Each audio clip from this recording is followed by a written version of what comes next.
బామా ఏమైంది బామా డల్లుగా కనబడుతున్నావు ఏం లెక్క? ఏం చెప్పమంటావు బిడ్డ, పెంచిన డబ్బులన్నీ ఉండడానికి తినడానికే పోతున్నాయి. సిగరెట్ తాగదామన్నా, చుట్ట తాగదామన్నా, బీడీ తాగదామన్నా రేట్లు అన్నీ పెరిగిపోయినాయి. హే టెన్షన్ పడక బామా, మంది ఇట్లా షాప్ ఓపెన్ అయిపోయింది, పాన్ షాప్, సిగరెట్లు అన్నీ అమ్ముతాం మనం.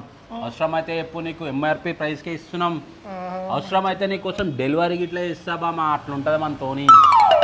నాకు ఇట్లా డెలివరీ చేస్తావరా దొంగ? అందరికీ నమస్కారం. మీరు సిగరెట్ తాగుతున్నారా? ప్రైస్ కంపేర్ చేసుకుంటున్నారా లేదా? 10 రూపాయల సిగరెట్ని 11 రూపాయలు 12 రూపాయలు పెట్టుకుంటున్నారు. షాప్ పక్కనే ఉంది కదా అని మీరు కష్టపడి సంపాదించిన డబ్బులు వేరే వాళ్ళకి ఎందుకు ఇవ్వాలి? అలాగే పక్కనున్న షాపులతో పాటు మా షాపులో కూడా ప్రైస్ కంపేర్ చేయండి. మీకు నచ్చితేనే మా షాపులో సిగరెట్ తాగి టేస్ట్ చేయండి. మీకు అర్థమవుతుంది కదా? డబ్బులు ఎవరికి ఊరికే రావు. పొగ తాగండి, ఆరోగ్యాన్ని